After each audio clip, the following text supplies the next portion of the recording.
নবনির্বাচিত বিজেপির বিধায়ককে সংবর্ধনা দিলেন হিন্দু সুরক্ষা সমিতি। রবিবার দুপুরে দক্ষিণ দিনাজপুর জেলার গঙ্গারামপুর শহরের একটি বেসরকারি লজে গঙ্গারামপুরের বিজেপির বিধায়ক সত্যেন্দ্রনাথ রায়কে দেওয়া হয় এই সংবর্ধনা। হিন্দু সুরক্ষা সমিতি পাশে থাকবেন বিধায়ক বলে জানান তিনি। দক্ষিণ দিনাজপুর জেলার গঙ্গারামপুর বিধানসভা থেকে এবারের বিধানসভা নির্বাচনে বিজেপি প্রার্থী হয়ে দাঁড়িয়েছিলেন সত্যেন্দ্রনাথ রায়। 4 মে ফল ঘোষণার পর গঙ্গারামপুর বিধানসভা থেকে প্রায় 31,000 ভোটে বিজেপির প্রার্থী সত্যেন্দ্রনাথ রায় জয়লাভ করেন। বিধানসভায় শপথ নেওয়ার পর জেলায় ফিরতে বিভিন্ন সংগঠনের তরফে বিজেপির বিধায়ক সত্যেন্দ্রনাথ রায়কে সংবর্ধনা জানানো হয়েছে। একইভাবে রবিবার দুপুরে গঙ্গারামপুরে হিন্দু সুরক্ষা সমিতির পক্ষ থেকে গঙ্গারামপুর শহরের একটি বেসরকারি লজে বিধায়ককে সংবর্ধনা দেওয়ার অনুষ্ঠান আয়োজন করা হয়।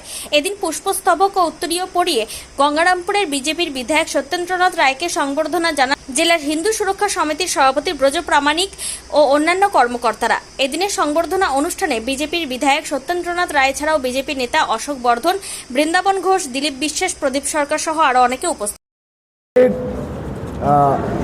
বাংলার হিন্দু, গঙ্গারামপুরের হিন্দু, অনেক ক্ষেত্রে আমরা আজ থেকে 15 থেকে 17 দিন আগে আমাদের সরকার না আসা পর্যন্ত আমরা কিন্তু নিরাপত্তাহীনতায় ভুগছিলাম এবং আমরা ভাবছিলাম যে আমরা এখানে থাকতে পারবো কি থাকতে পারবো না।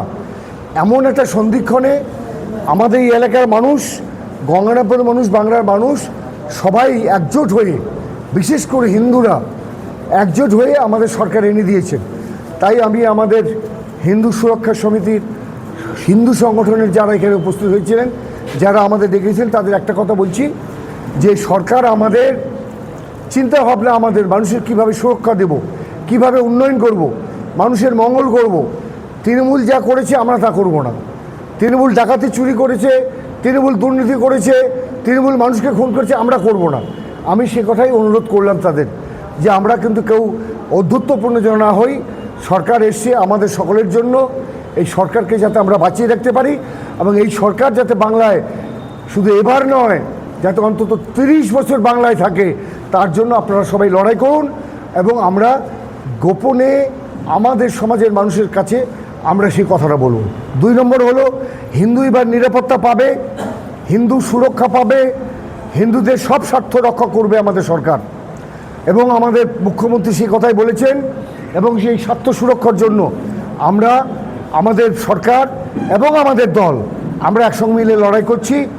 এবং তাছাড়াও যারা বাংলায় অন্যান্য মানুষ আছেন, যারা ভারতীয়, যারা রোহিঙ্গা নয়, যারা বাংলাদেশি নয়, তারা বাদ দিয়ে যে সারা ভারতীয় আছেন, জাতীয়তার মানুষ আছেন, অন্য সম্প্রদায়ের মানুষ আছেন, তাদেরকেও আমরা রক্ষা করব। ওরা যদি ভারতীয় হয়, ওরা যদি আমাদের ভারতীয়দের রক্ষা করার জন্য জীবন দেয়, আমরাও তাদের জন্য রক্ষা করব, জীবন দেব। আমরা এই কথাই বললাম। আপনার পরিবারের কোনো সদস্য কি নেশা বা দীর্ঘদিন ধরে মানসিক রোগের মতো সমস্যায় ভুগছেন? স্থায়ী সমাধান পেতে চান? তাহলে আজই চলে আসুন গঙ্গারামপুর পুনর্জন্ম নেশামুক্তি কেন্দ্র, কালদিঘি হিমঘরের পাশে। এখানে নেশা, মানসিক রোগের চিকিৎসা, পুনর্বাসন, মেডিটেশন, যোগব্যায়াম, কাউন্সেলিং ও ডাক্তারের পরামর্শ দিয়ে রোগীকে সুস্থ করে তোলা হয়। আপনার প্রিয়জনকে সঠিক পথে ফিরিয়ে আনতে সর্বদা পাশে আছে গঙ্গারামপুর পুনর্জন্ম ডি অ্যাডিকশন সেন্টার এবং চ্যারিটেবল ট্রাস্ট। আমাদের ঠিকানা দক্ষিণ দিনাজপুর, গঙ্গারামপুর, কালদিঘি হিমঘরের পাশে। যোগাযোগ 8670149220।